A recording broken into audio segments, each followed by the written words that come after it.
So today's topic is magnetism. तर याच्या आधी आपण काय बघितलं हे की आपण इलेक्ट्रिक डायपोल बघितला. ओके. सो इलेक्ट्रिक डायपोलमध्ये काय होतं किंवा इलेक्ट्रिक फील्डमध्ये काय होतं की इलेक्ट्रिक चार्जमुळे electric lines of force create होतात आणि त्या इलेक्ट्रिक लाईन्स ऑफ फोर्समुळे आपल्याला इलेक्ट्रिक फील्ड मिळते. सो इथे आपण काय बघणार आहे मॅग्नेटिझम और magnetic properties. So before price 6,600 पर्यंत लोकांना हे कळलं होतं की there are some magnetic materials in the earth available. But कोणी त्याच्यावर जास्त रिसर्च नाही केले. सो त्याच्यामुळे त्यांचं जास्त इंडस्ट्रियल किंवा ह्युमन डेव्हलपमेंटमध्ये जास्त वापर केला गेला नाही. बट इन 19th सेंचुरी और 20th century there were lot of scientist who discovered that electricity and magnetism is related. So मग त्यांनी काय केलं की वेगवेगळे लॉज वेगवेगळे एक्सपेरिमेंट्स करायला सुरुवात केली आणि त्याच्यावरून मग मॅग्नेटिझममध्ये बरेच डेव्हलपमेंट झाले. सो आपण त्याबद्दल आता स्टडी करणार आहे. But before starting with this we will go for quick revision to electric lines of force or electric field. Okay. So now what are the properties of electric lines of force? So first property is electric lines of force start from a positively charged particle and end at a negatively charged particle. Okay. So this can be a electric lines of force. This can be electric lines of force. This can be electric lines of force. Okay. So it can be like this. It can be like this. Again, it can be like this. It can be like this, and straight axis. Okay. So it will also go for an infinite distance, and from there it will come back to the original position, the axial one. So these are electric lines of force. So याच्या properties काय काय एकदा आपण quickly revise करून घेऊया. So electric lines of force start from positively charged particle and end at negatively charged particle. Okay. Next is electric lines of force never intersect each other. If they do so, they will have two direction at the direct electric field will have two direction at a point. Okay. So ते दोन्ही एकमेकांना कधी intersect करू शकत नाही. म्हणजे एका पॉइंटला इलेक्ट्रिक फील्डची डिरेक्शन तिथे असेल. तर आता इलेक्ट्रिक फील्डची डिरेक्शन कशी काढतात त्यासाठी थर्ड पॉइंट आहे की direction of electric field is equal is given by the tangent to the electric lines of force. म्हणजे जर मला आता या पॉइंटला इलेक्ट्रिक फील्डची डिरेक्शन पाहिजे then I will draw a tangent at this point. So this is the direction of electric field. Okay. जर मग हे जर काय झालं दोन लाईन्सने एकमेकांना इंटरसेक्ट केलं फॉर एक्झाम्पल जर समजा एक लाईन इथून अशी आली आणि याला इंटरसेक्ट तर काय होईल की ही जी आपली फील्ड लाईन होती त्याला पण इथे टँजेंट ही आपली जी फील्ड लाईन होती त्याला पण इथे टँजेंट म्हणजे एकाच पॉईंटला दोन दोन डिरेक्शन आल्या which is not possible. Therefore electric lines of force cannot cut each other or cannot intersect each other. Okay. What else is left? The number of lines of force crossing per unit area decides the magnitude of electric field. Okay. So समजा की मी आता एवढा एक area घेतला. ओ sorry. समजा मी आता जर एवढा एक एरिया घेतला त्यातून समजा माझ्या 5 लाईन्स ऑफ फोर्स जात असतील then B is equal to 5/8 और जर समजा त्या 5च्या ऐवजी 10 जात असतील then B is equal to 10/8. It means number of lines of force passing through a give number of lines of force per unit area is equal to magnitude of electric field. Okay. So yeah, basic properties of electric field होते. So now we are going to study similarly magnetic lines of force on the basis of electric lines of force. Okay. So आता आपण बघणार आहे magnetic lines of force. So there are no positive charges or negative charges in magnetic dipole. So what is there? There are north pole and south pole. A magnetic dipole will be always having a north pole and south pole. Okay. So सगळ्यात basic example bar magnet. Okay. It will be having a north pole and a south pole. So uh, so what happens आपण इथे काय करतो, आपण चार्जच्या ऐवजी pole strength त्याला define करतो. Okay, so it is a hypothetical thing. There are no such pole strengths available in the any of the magnet. But आपण कन्सिडर करतो की इथे चार्जच्या जागेवर पोल स्ट्रेंथ्स आहेत, ज्या तिकडे त्या सगळ्या पोलचा जेवढा पण एनर्जी आहे किंवा जेवढा पण त्याचा फोर्स ऑफ अट्रॅक्शन, रिपल्शन, जे काही त्याच्या प्रॉपर्टीज आहेत, त्या त्या दोन पॉईंट्सना कॉन्सन्ट्रेटेड आहे असं आपण कन्सिडर करतो. So at north pole we consider plus QM pole strength, and at south pole we consider minus QM pole strength. Okay, now we will try to define properties of magnetic lines of force. So पहिली property काय होती electric lines of फोर्सची? ते start from positively charge particles and end at negatively charged particles. But it's bit different in magnetic field. In magnetic field, lines of force go away from north pole and come towards the north south pole. Okay, but they never start from one point and or end at other point. They will always form a closed loop. Okay, so magnetic lines of force will be like this always. Okay,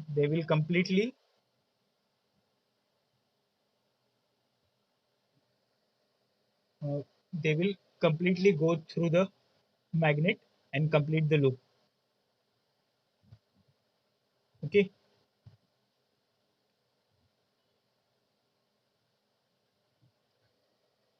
so this is the first property of magnetic lines of force. They go away from north pole and come towards the south pole and completes one complete loop. Okay, so difference काय electric field आणि magnetic फील्डमध्ये? सगळ्यात पहिला की lines of force electric फील्डमध्ये not positively charge particle पासून start होतं आणि निगेटिव्हली चार्ज पार्टिकलला एंड होतं. But in magnetic field they form a close loop. Okay, then next, direction of magnetic field is given by tangent to the magnetic lines of force. Okay, म्हणजे जर मला या पॉईंटला जर डिरेक्शन काढायची असेल तर I will draw tangent here. या पॉईंटला काढायची I will draw tangent here. या पॉईंटला काढायची तर I will draw tangent here. Okay, so ज्या पॉईंटला मला इलेक्ट्रिक फील्डची डिरेक्शन, मॅग्नेटिक फील्डची डिरेक्शन काढायची असेल त्या पॉईंटला मी एक टँजंट ड्रॉ करेल. So it will give me direction of magnetic field. Okay, so similar to electric intensity, we will have magnetic field intensity, that is B, in magnetic field. Okay, so it is given as magnetic lines of force per unit area. So number of lines of force passing through a given area is called as magnetic field intensity. Okay, so this is definition of magnetic field. Then last, magnetic lines of force can never intersect each other. Similar to electric field, if it will have only a single direction at a point. Therefore, magnetic field will never, magnetic lines of force will never intersect each other. Okay, so clear with properties of magnetic lines of force.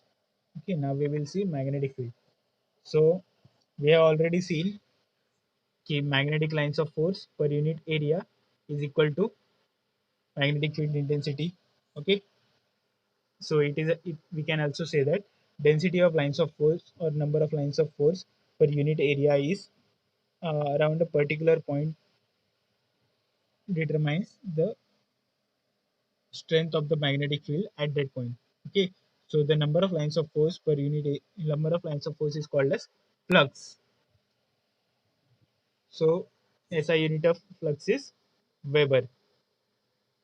Okay, then B is equal to phi by A, number of lines of force per unit area or flux per unit area. Therefore, its unit will be Weber per meter square. Okay, so it will have dimensions of Weber divided by meter square.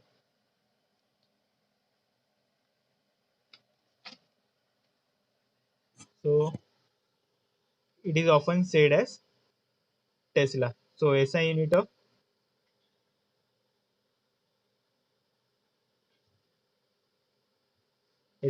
magnetic field is Tesla. okay, or Weber per meter square. The- There is another unit for magnetic field, that is 1 Tesla is equal to 10 raised to 4 Gauss. Okay, so SI unit for magnetic field is Tesla, and there is a general unit used for magnetic field or common unit which is Gauss. Okay, then next is bar magnet. Similar to electric dipole, magnetic dipole is a physical form of bar magnet. Okay, so there is a, how do we draw a bar magnetic dipole? We will have plus qm strength, we will have minus qm strength. Okay, and it will be enclosed by a material or a physical form. So this physical form is called as bar magnet. It will have a north pole and a south pole. Okay, so any magnetic material which is having a north and south pole, obviously every magnetic material will have a north and south pole.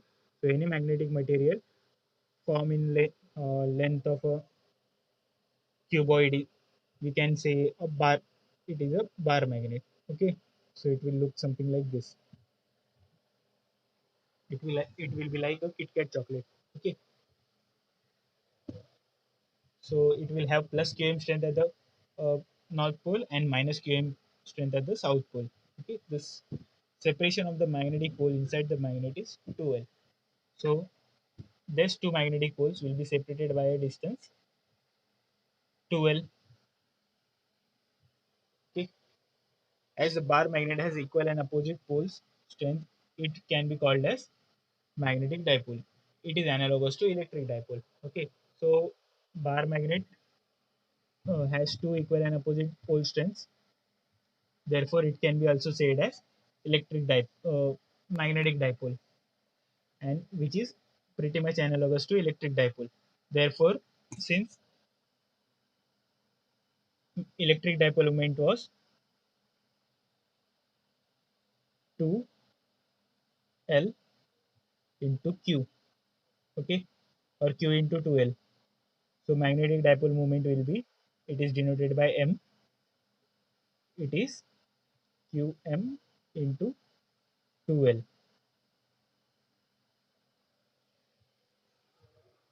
Okay, so magnetic dipole moment, always remember, is Qm into 2L, and its direction is from south pole to north pole.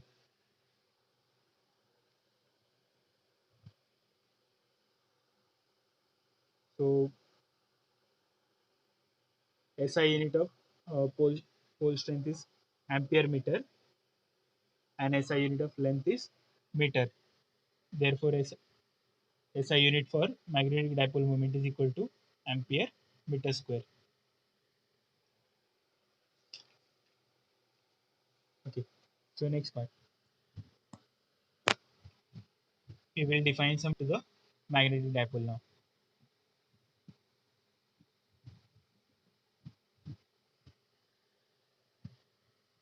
Here we have a magnetic dipole like this. Okay. So there is a minus qm and plus qm.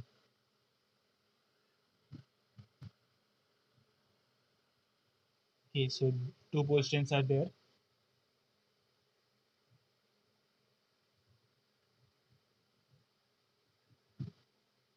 Okay. It is separated by a distance 2L. So it will be divided into two parts as L and L. So this is the axis of the magnetic dipole, and this is equator of the magnetic dipole. Okay, so this distance 2L is called as magnetic length.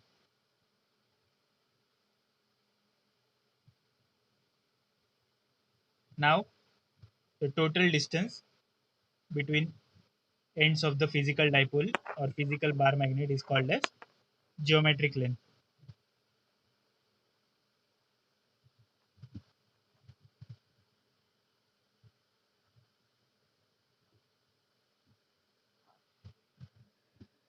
Okay, so we will define one by one.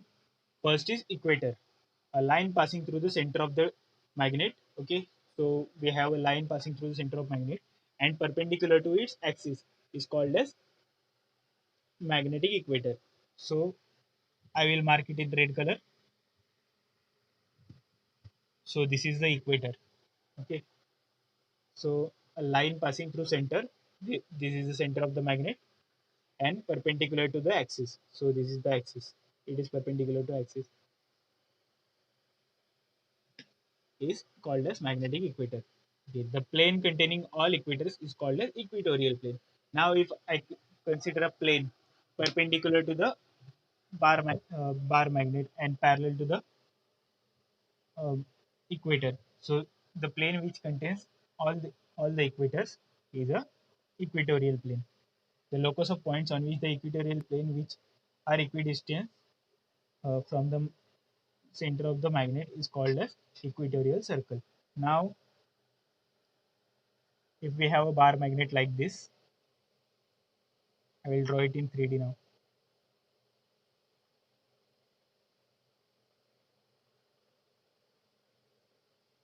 Okay, and its center lies somewhere here. So this one is equator. Okay, since it is perpendicular to this axis. Okay, this one is equator. So we have a plane like this over here, which is perpendicular to the axis. Okay, so all the lines contained by this plane are equators. Now we consider a length r from the center. So the locus of all the points. So what do we understand by a locus?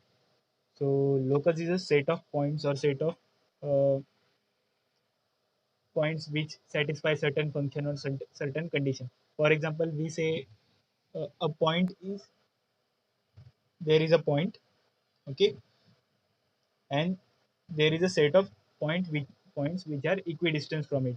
Okay, so all the equidistance points will like this. So their set will be a circle. Okay, so all points in a circle will be equidistant from its center. Then if I say a certain equation, y is equal to x square. Okay, so y is a point such that its value will be square of the value of x. Okay, so it will be like this again.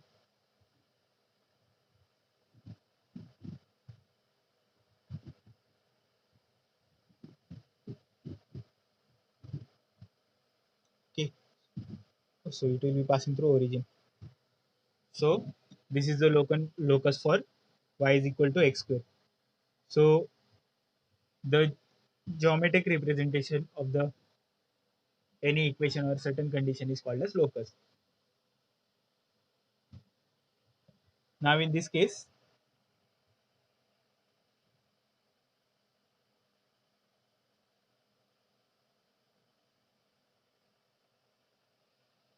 locus of all the equidistant points on the uh, on the equators will be a circle on in equatorial plane. So this circle is called as equatorial circle. Okay.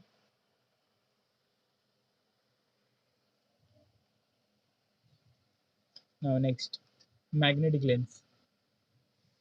So since uh, we have seen 12 is the length of magnet, okay, or a distance between plus qm and minus qm. So this is the distance between actual pole strengths of the magnet. Okay, so distance between uh, positive magnetic strength and negative magnetic strength is magnetic length of magnetic dipole. Okay, so 12 is the magnetic length of the bar magnet. Now, what is geometric length? So, actual physical size of the bar magnet is geometric length. So, we have a relation like this: magnetic length is equal to 5 by 6 times of geometric length. Okay, So magnetic length will be always smaller than geometric length. But by how much quantity? Pi by 6. So now we have studied bar magnet, magnetic dipole, electric dipole, and differences between differences and likes between them. Then we have studied what is magnetic field. Now we will go for analogy between electric and magnetic field. Okay. Then so Maxwell was the first scientist who suggested that magnetic field and electric field are pretty much similar to each other, except electric field is due to static charges and magnetic field is due to magnetic things or moving charges or electricity. Okay, so we have already seen that magnetic pole strengths are similar to the charge in the electric field. Okay, so we will define them as a basic quantity on which we define the magnetism, uh, like how we define electrostatics from charge. So what are the points? So quantity will be first will be the basic quantity. So in electrostatic, I will write on all electrostatic quantities on left side and all the magnetic quantities on right side. So charge will be our basic quantity on electrostatic sides, and magnetic pole or magnetic pole strength will be our proper quantity on side of magnetism. Okay. Now next, electric field is given as E bar, magnetic field is given as V bar. Next thing, the constant. So all equations for electric field mostly have this constant 1 upon 4 pi epsilon 0. Now, similarly, magnetic field's equation will mostly have this constant mu 0 upon 4 pi. Then, dipole moment. So, dipole moment for magnetic field is now just we have seen m bar is equal to plus qm into 2l or qm into 2l. Dipole moment for electric field is equal to q into 2l. Okay, so in potential energy or in energy, so u is equal to minus pe, okay, or p dot e bar, and u is equal to minus mb, okay, m bar dot b bar. Now next, force is equal to qe, simple, charge into electric field. Similarly, force is equal to qm into b, magnetic pole strength into b, axial field of short dipole. Okay, so axial field for short dipole is, I will better say take a screenshot of this. Okay, now actual field of short dipole is 2p divided by 4 pi epsilon 0 r cube. Okay, now axial field for a short magnetic dipole will be constant will be replaced by mu 0.4 pi, 2 will remain as it is, p will be replaced by m divided by r cube. Okay, now equatorial field for a short dipole minus p divided by 4 pi epsilon 0 r cube. Similarly here, minus m divided by 4 mu 0 upon 4 pi into r cube. Okay, so these are some basic formulas for magnetic and electric field which are analogous to each other. Now, since we have seen this, we can define magnetic field for a magnet at axial and equatorial points. Okay, so first we will see for axial points. Okay, so consider a bar magnet like this.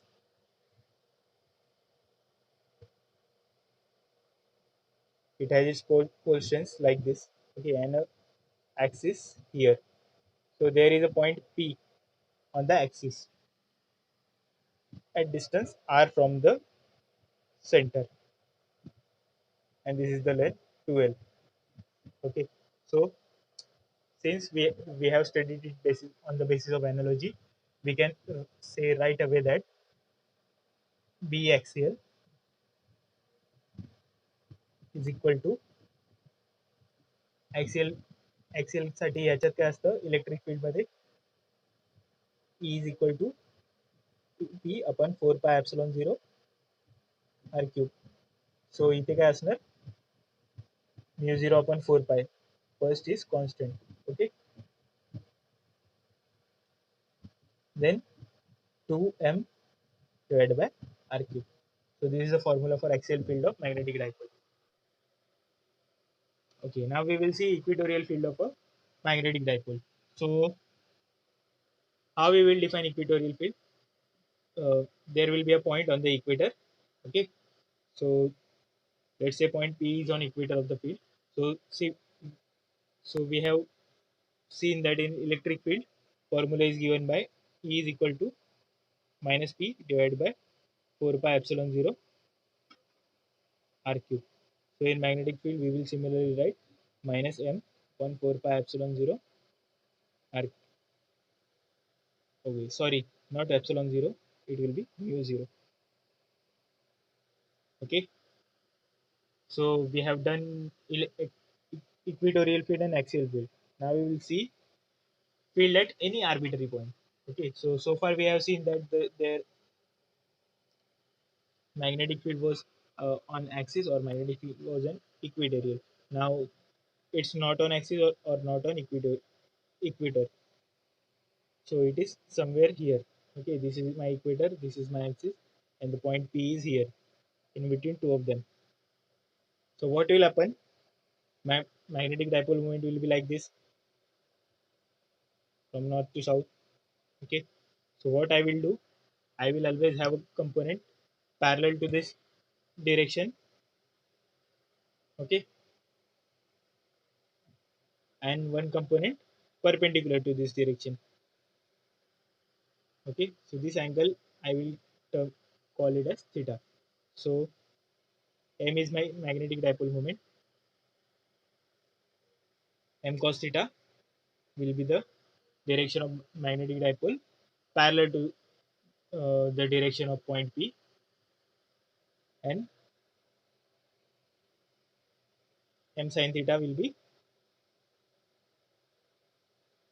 perpendicular to the direction of point P.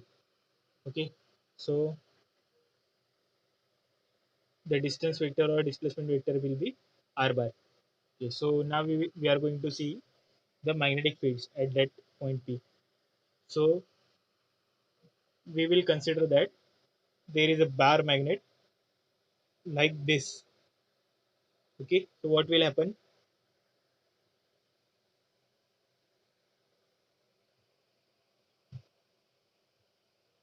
This will be axial field for it. Okay, now one magnetic dipole moment is going like this, so it will be equatorial field for it. Then resultant will be somewhere here. Okay, so what we will do, first of all, we will find out axial moment or axial magnetic field. Then we will find out equatorial magnetic field, and then we will add up them vectorically. So for axial field, we will have mu 0 upon 4 pi 2m cos theta.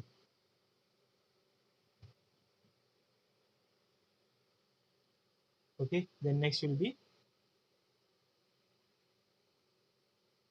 upon r cube. So this is axial field. Okay, then for equatorial field, mu 0 upon 4 pi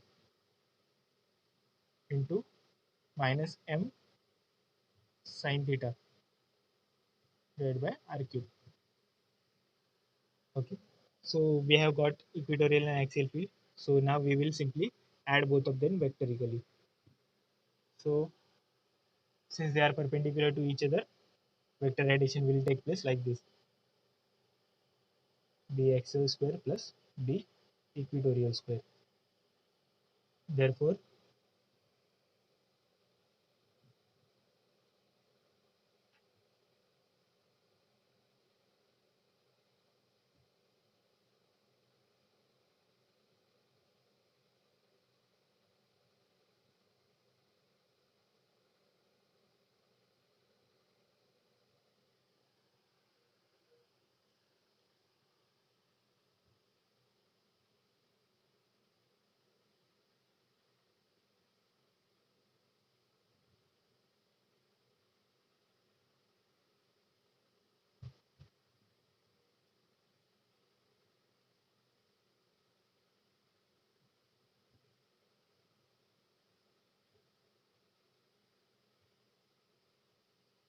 Okay, so what will happen after squaring? Minus sign will go.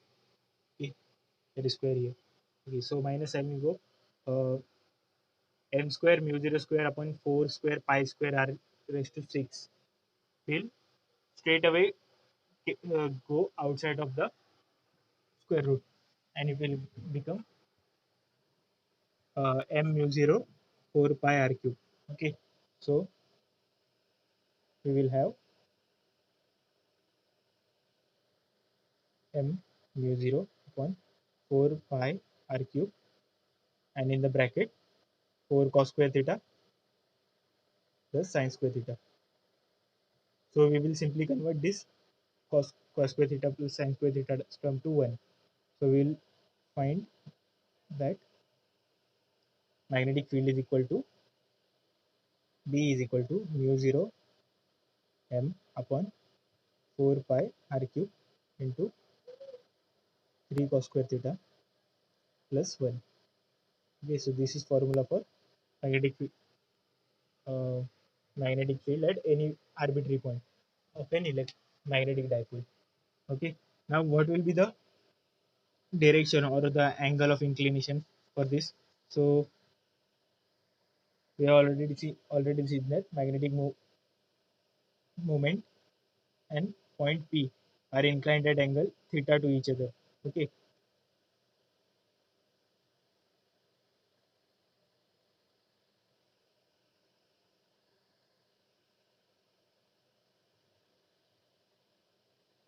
and these are B axial, B equatorial, and B. So we have to find out this angle alpha to get the actual direction of the B. So alpha will be B equatorial upon B axial. Therefore, what we will get? Mu 0 upon 4 pi will go get cancelled, M will get cancelled, R will get cancelled. We will have 2 sin theta upon 2 cos theta. Therefore, alpha is equal to sin theta upon 2 cos theta. Okay, so it will become tan alpha is equal to sin theta upon 2 cos theta. Therefore, tan alpha is equal to 1 by 2 tan theta. Okay, therefore alpha is equal to 1 upon tan inverse of half tan theta. Okay, since this is the angle between biaxial and actual magnetic field. Okay, so the total angle between magnet and the magnetic field will be theta plus alpha. Okay, so now we have done magnetic magnetic field at different points. Now we will study Gauss law for magnetism. Now we will see Gauss law for magnetism. So we have already seen a Gauss law in electrostatics. What was that? If there is a charge enclosed by a Gaussian surface,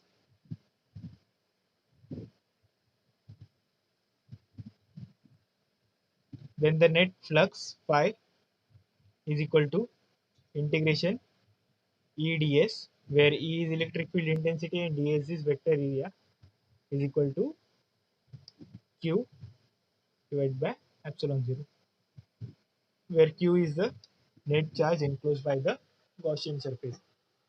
Okay, so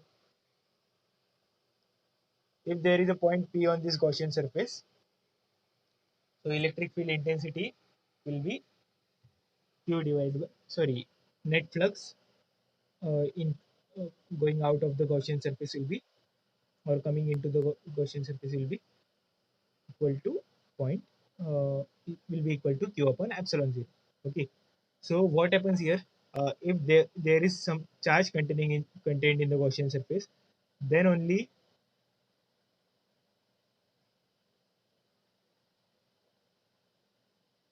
okay. So then only uh, the net flux will be positive or negative, or some net flux will be there. Otherwise, what will happen? The net flux will be zero. So let's consider three examples. First example is it is considering a plus q charge. Okay, so if there is a plus q charge inside the Gaussian surface, what will happen? Electric lines of force will start from the plus q charge and go away from the charge. Okay, so what happens then? Uh, there will be no electric lines of force entering the Gaussian surface, but there will be number of lines of force leaving the Gaussian surface. Hence, there will be net outward charge is equal to net net outward flux, that is equal to net flux of the surface. Now we will take second example. Now in second example, Gaussian surface will be containing a net positive charge, negative charge. So now what will happen? Electric lines of force will come from outside and end at the negative charge. Okay, so it will be opposite. They will end at the negative charge. Since they are ending at the negative charge, the net and entering the electric field, the net flux is equal to phi in. Okay, but what happens if uh, a Gaussian surface is placed in a uniform magnetic field but not containing any charge? Okay, so there is a Gaussian surface like this. It is placed in a uniform magnetic field. So lines of flux are entering the Gaussian surface on one side and they are leaving the Gaussian surface on the other side. Correct? So what happens then? Phi in is equal to phi out. Okay, so number of lines of force entering the Gaussian surface is equal to number of lines of force going out of the Gaussian surface. Therefore, phi net is equal to phi in minus phi out is equal to 0. Okay, so if there is no charge inside the Gaussian surface, there will be uh, no net flux in the Gaussian surface. Okay, so now we will do something similar with the magnetic lines of force. Now consider a bar magnet or a magnetic dipole. Okay, it will have magnetic lines of force like this.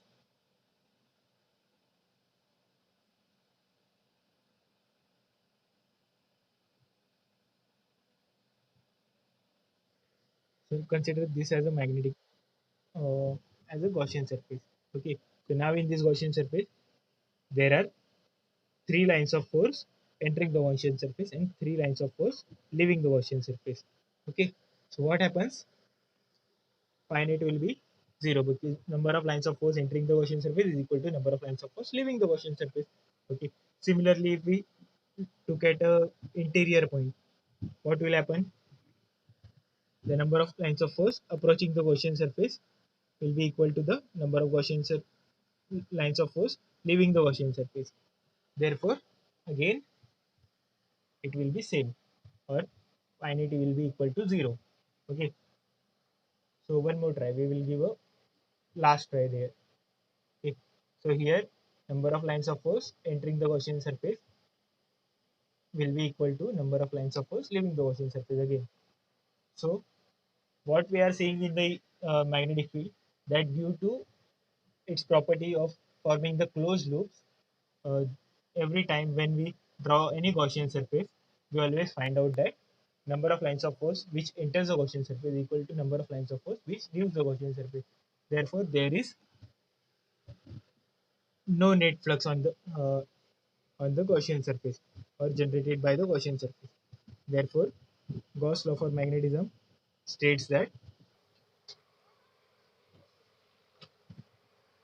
integration E dx is equal to 0. That means net flux due to the electric field on a Gaussian surface or a closed surface is equal to 0. So this is Gauss law for magnetism. Okay. So now we will see another one, part called as solenoid. Okay. So for now we have seen bar magnet. So what happens in bar magnet? Bar magnet will have a plus Q strength and minus Q strength situated, plus Qm and minus Qm, two hypothetical pole strengths situated inside the magnet. So it will form a magnetic dipole, and magnetic lines of force will form loops inside it. Okay. Now, what is a solenoid? Solenoid is a hollow cylindrical tube, okay, over which a current carrying wire is curled. Okay. So there is a hollow cylindrical tube, त्याच्यावरती आपण एक current carrying wire आहे ती curl केली. So now what is going to happen? This current carrying coil will form ma- magnetism in the tube, and this tube will get magnetized and act as a bar magnet. Okay. So it will form north pole at one end and south pole at other end. So it is always observed that at negative terminal north pole occurs and at positive terminal south pole occurs. Okay. Therefore, solenoid will act as a bar magnet, okay, with north pole and south pole. So it will also have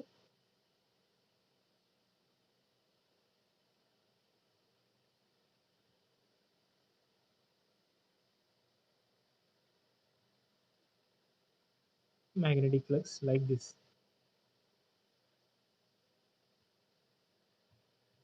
Okay.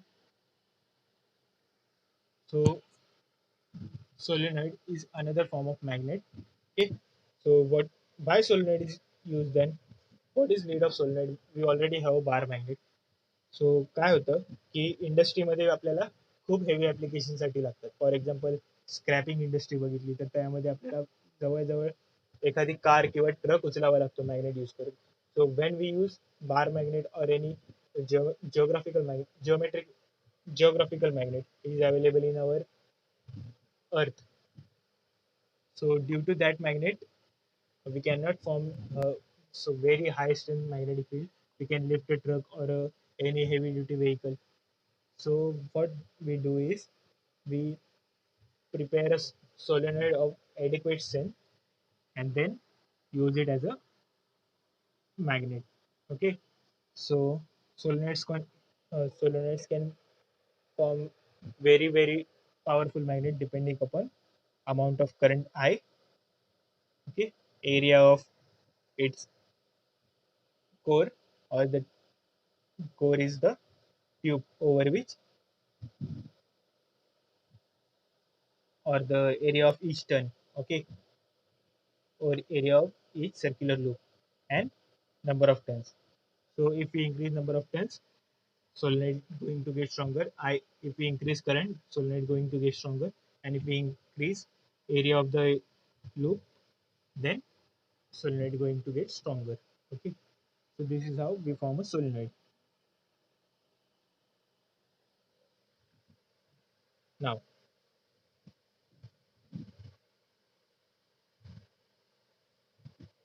we have seen solenoid now. Okay. Now we will see how Earth is a magnet. Okay. So this part is called as Earth's magnetism.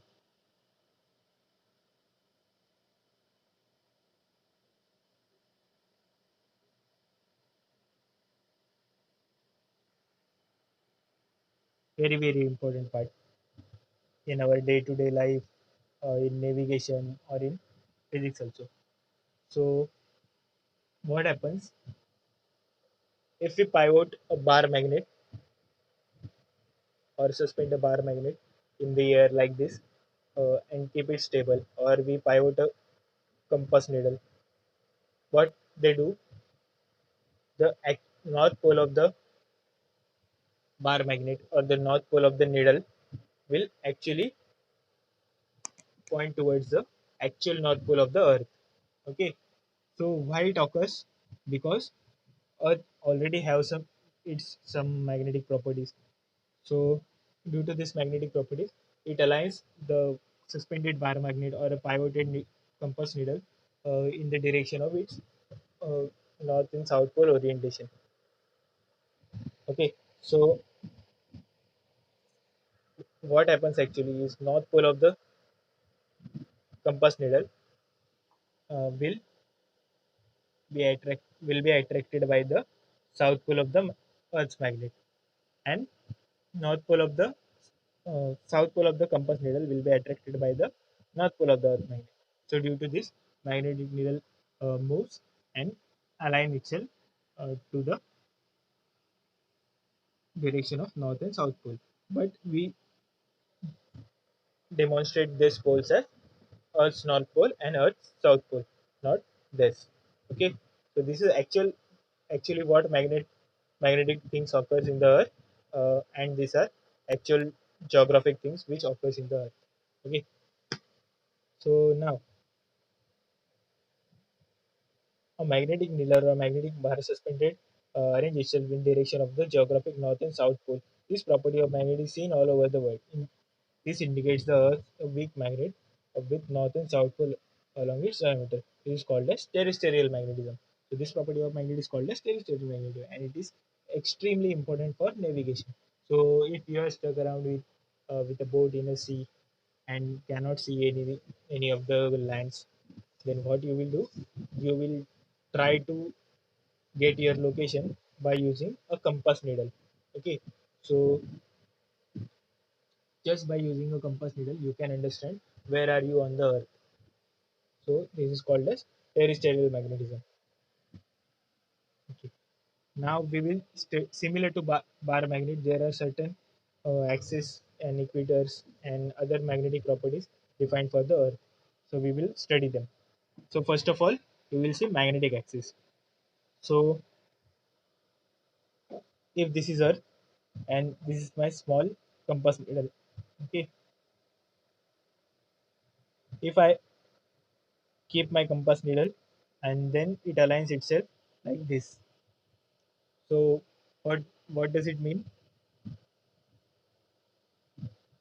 The magnetic north pole and magnetic south pole are in this direction, whereas the geometric north pole and geometric south pole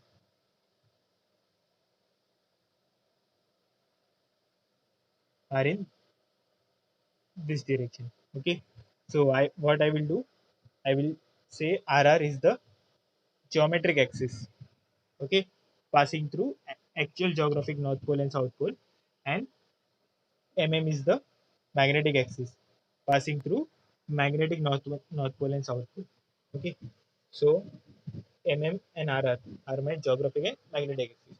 So first I will define magnetic axis. The earth is considered to be a huge magnetic dipole with north pole located below Antarctica and south pole located below Norway. Straight line joining two poles is called as magnetic axis or mm dash.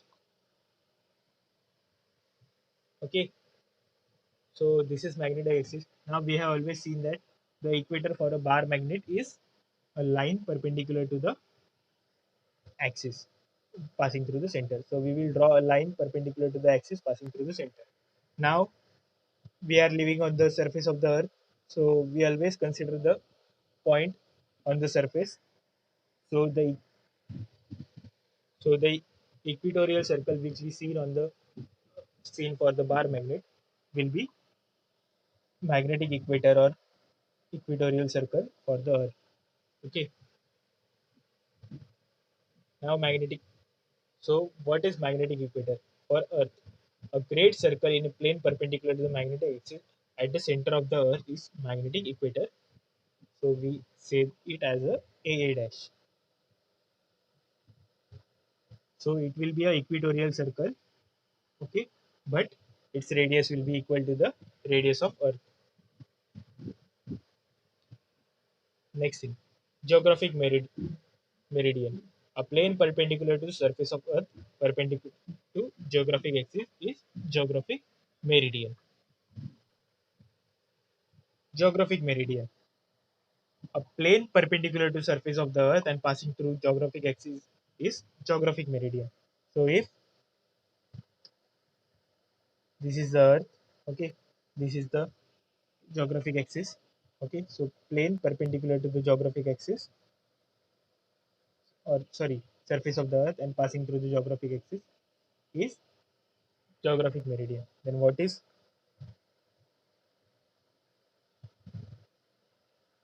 a magnetic meridian? Magnetic meridian is a plane perpendicular to the surface of earth and passing through magnetic axis. Okay, now these two planes have tremendous tremendous importance, because we are going to define certain properties based on this. So always remember that the resultant magnetic field of Earth's magnetism will always lie on the magnetic meridian.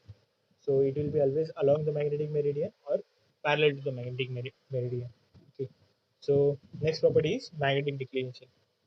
The angle between geographic and magnetic meridian is called as magnetic declination at that place. Okay, so let's say I am in India. So if I draw magnetic meridian and geographic meridian, okay, and I check out the angle between both of them in India. So if I then I will find out that it is very much different than in Norway. Okay, if I draw magnetic meridian and geometric meridian in Norway, then it will be again different. So what happens is the both the meridians will be always perpendicular to the surface at that place. For example, this is Earth, India is here, and Norway is here. Okay, so what will happen? This is the axis. The plane will enter the Earth from here. Okay, and will go there.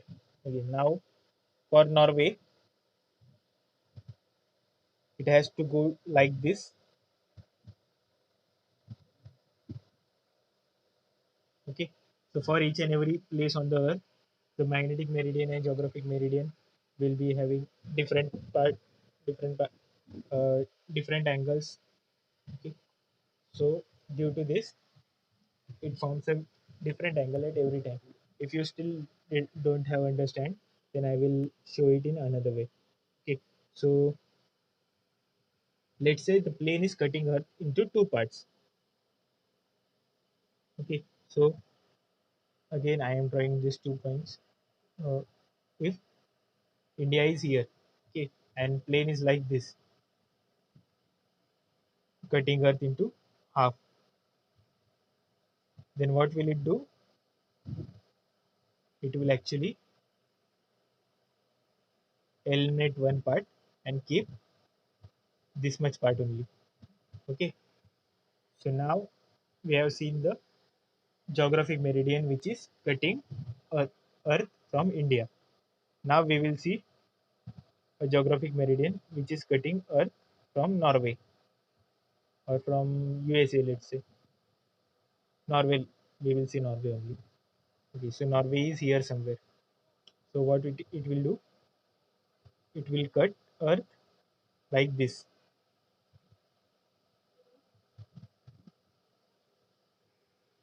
Okay, so hole will be going from here to here.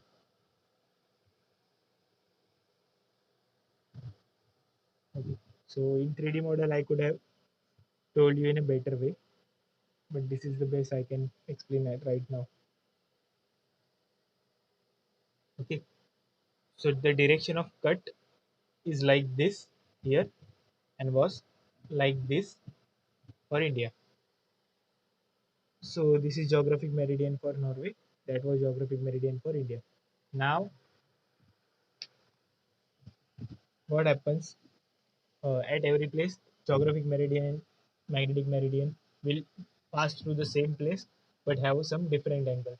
Okay, so these different angles are called as angle of declination.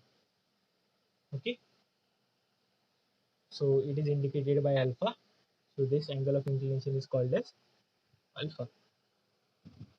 So we usually draw magnetic uh, geographic meridian like this. This is geographic meridian. This is magnetic meridian. Then this is angle alpha. Okay. Now next is magnetic inclination or angle of dip. This is most important. Angle made by the direction of resultant magnetic field with the horizontal is called as angle of dip or magnetic inclination. Okay, so BH is the horizontal magnetic field, BV is the vertical magnetic field. Okay, then B is the resultant magnetic field. So angle between resultant and horizontal is angle of dip. Okay. So now next is Earth's magnetic field.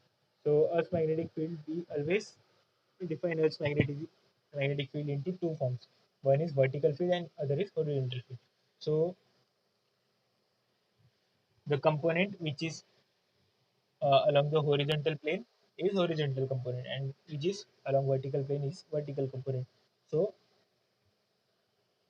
from above diagram we can say that B B is equal to B sine phi. Okay, phi is angle of D, and BH is equal to B cos phi. Now uh, tan phi will be equal to BV by BH. Okay, so the angle, so tan phi is equal to BV by BH. So from this we can find out angle of dip, and resultant will be equal to BV square plus BH square. Okay. Now how to find out what is Earth's magnetic field? So a simple experiment is there for it. Pivot a compass needle on a stand. Then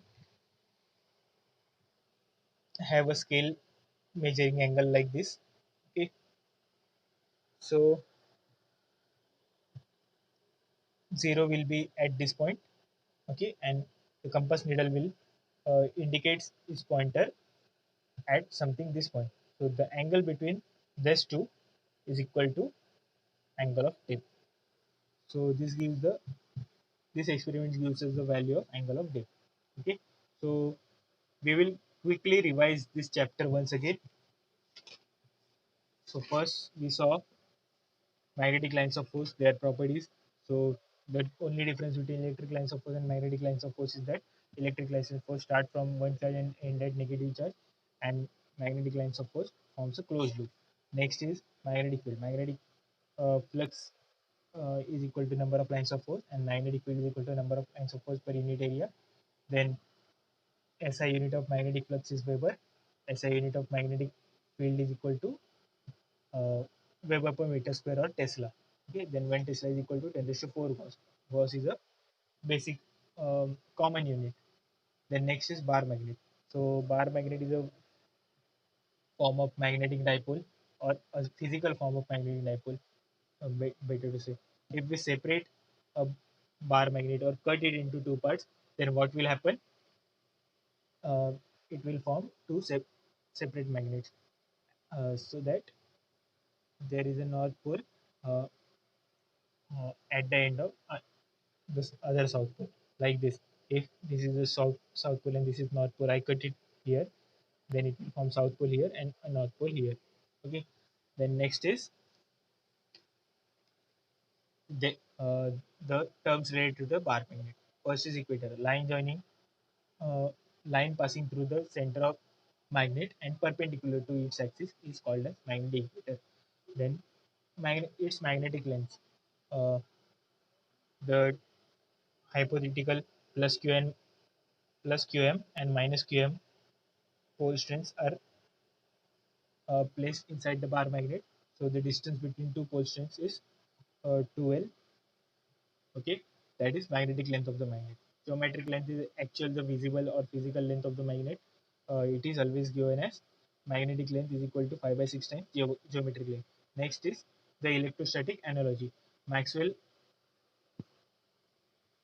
So what happens? We have already seen the electrostatics and magnetism are very analogous to each other. So we have seen that charge in electrostatic is in accordance with pole strengths and magnetic poles. Then field is in accordance with magnetic field. Okay. Then constant is 1 upon 4 pi epsilon 0 here, and 4 mu 0 upon 4 pi over here. Okay. Then P P is the dipole moment, which is equal to Q into 2L, and M is the dipole moment, which is Qm into 2L. Okay. Next is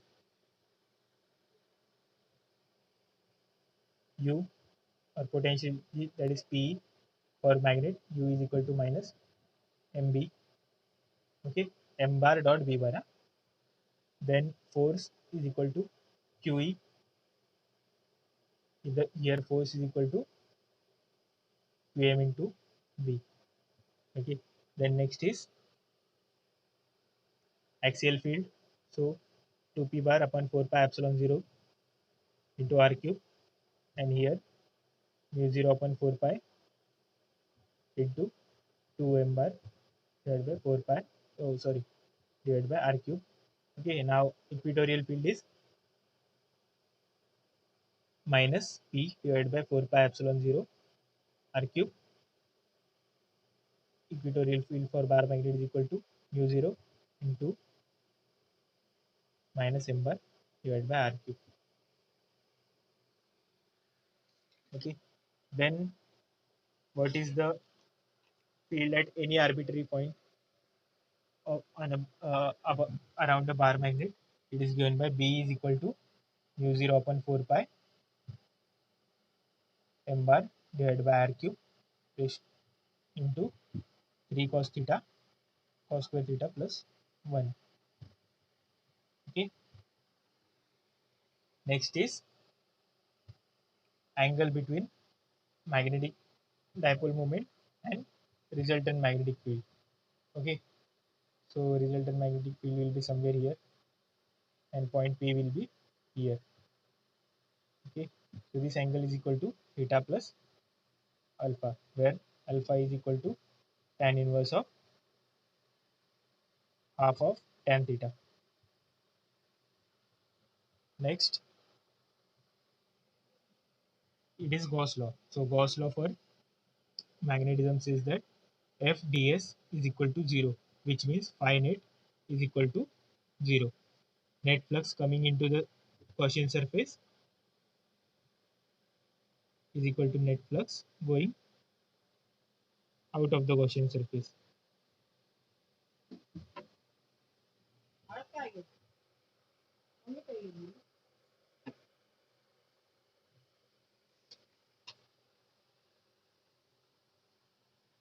So we have done Gauss law. Then last part is Earth magnetism. So Earth magnetism says that Earth is a readily available uh, magnet in the nature. So it will have magnetic properties. When we pivot a compass needle or bar magnet around it, it will certainly form um, it will certainly locate itself in the direction of geographic and mag- uh, uh, towards geographic north and south. Okay, so we will see the terms related to it. Magnetic axis. The Earth is considered to be the huge magnetic dipole with North Pole located below Antarctica and South Pole located below Norway. Okay, so straight line joining the two poles is called as magnetic axis. Then magnetic equator, a great circle in plane perpendicular to the magnetic axis at the center of the Earth is called as magnetic equator.